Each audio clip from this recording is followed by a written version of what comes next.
Hi folks, Des Phoebe here. Right, I just want to share something with you on what I learned from the last recession. Now, what people might not know is my main business, Walk and Go, I actually started up in 2008. So right in the shitstorm that was the last recession.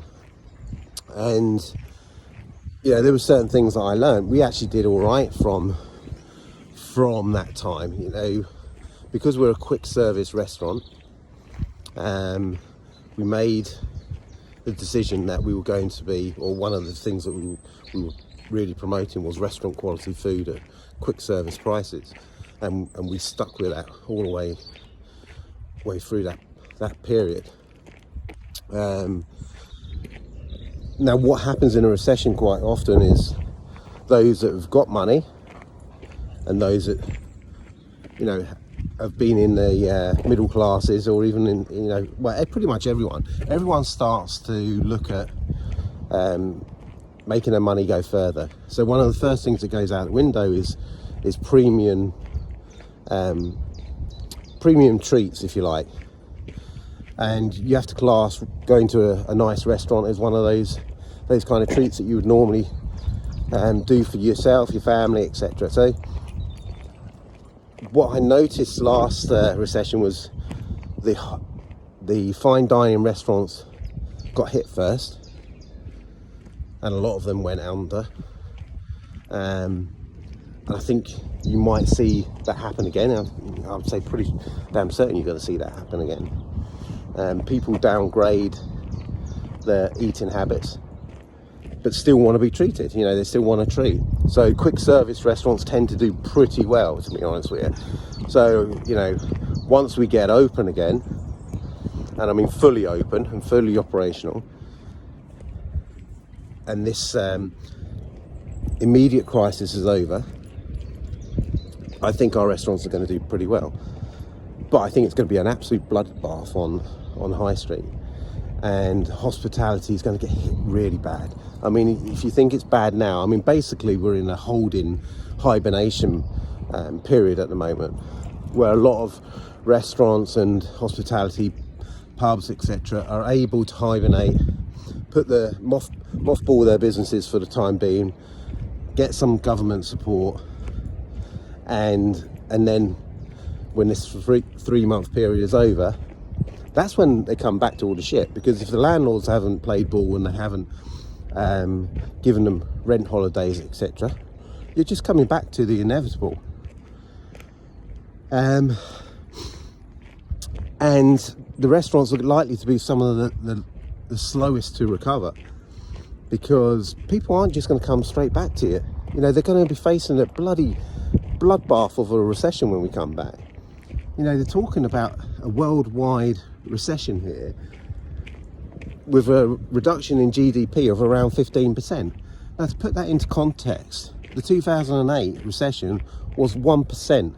It dropped 1%. This is going to be 15 times worse than that. In the Great Recession in 1930s, worldwide recession, I think GDP dropped something like 24%. So we're closer to that than we are the last recession. Now, I think we'll bounce back and recover a lot quicker. But even if it's 18 months, what's going to be left after 18 months? There aren't many businesses in hospitality that can see out 18 months of really poor trading. But if you're in quick service, this is what I experienced before, and this is what I think you're going to experience again. There will be a down. People will scale down their spending. It will move into th service. This is why McDonald's is such a bloody good model. Regardless of what you think about them, they just thrive. They thrived in the last recession. They're going to do exactly the same this time. If their shares have dropped, by the way, you want to put some money into it, because they're going to do all right out of this. Now, what else did I see? Casual dining. We all know that casual dining has taken a real pasting over the last few years. But what we saw in the last recession is it actually do pretty well. It actually kind of was almost born out of that period. And I think you'll see a bit of a renaissance there for ones that are good. So I've just launched obviously a Neapolitan pizza brand. I think it's going to be tough, but I think because the quality of it is good, the price point is good, and it's a product that everyone bloody likes. Pizza, everyone likes pizza. Kids like pizza. And we're doing craft beers with it. So it's got a lot of advantages. I actually think it will probably do pretty well. So I think we're pretty well positioned in terms of the business, as long as we can survive this virus period. But if you're in any one of those sectors, then it's going to be tough. And I think you've got to pivot. You've got to pivot now. You've got to plan now. You've got to be looking at your virtual kitchens. You've got to be looking at how you can do things more online, how you can change your business model and your price points to be more attractive. And if you're in fine dining, look, fine dining bounced back pretty strong last time. Eventually, can you last it out? If you've got 5-6 restaurants, then you might have to scale back, or you might have to change a couple of those restaurants into doing, into more of the quick service type of business. Can you do that? Can you? The problem is that a lot of these chefs just don't want to do it. That they've got their ego, their pride. They don't want to get involved in quick service restaurants. But this is about survival. If you can keep, one or two of your main restaurants open on the back of them being supported by a quick service restaurant, then fucking do it.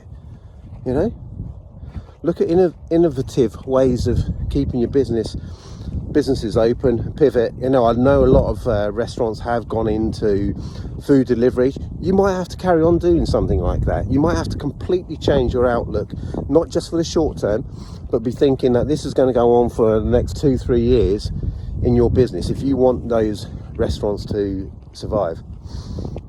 So that's what you've got to start thinking about now. Those are the sort of things that I learned last time round.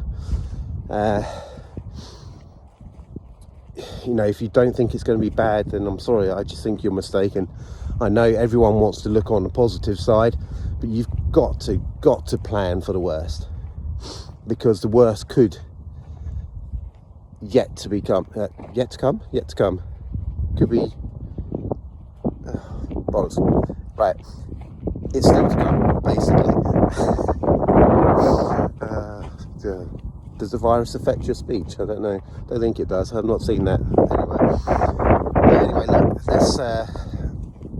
these are my opinions. I don't pretend to have all the answers. All I can say to you is that I went through it last time in 2008. These are the things that I learned from it. And if you're in some of those sectors that I've mentioned, you really, really do need to pivot now. And I'm sure you're looking at it, but you might just be thinking that it's just short term to get through this period. I'm telling you now, it's not. It's going to be a lot longer than this. And if you're a multi-store owner, you really need to be making probably some tough decisions now on, I operate a traffic light system, green, amber and red. What stores are in the red, what stores are going to be in the amber, and what stores are likely to be in the green.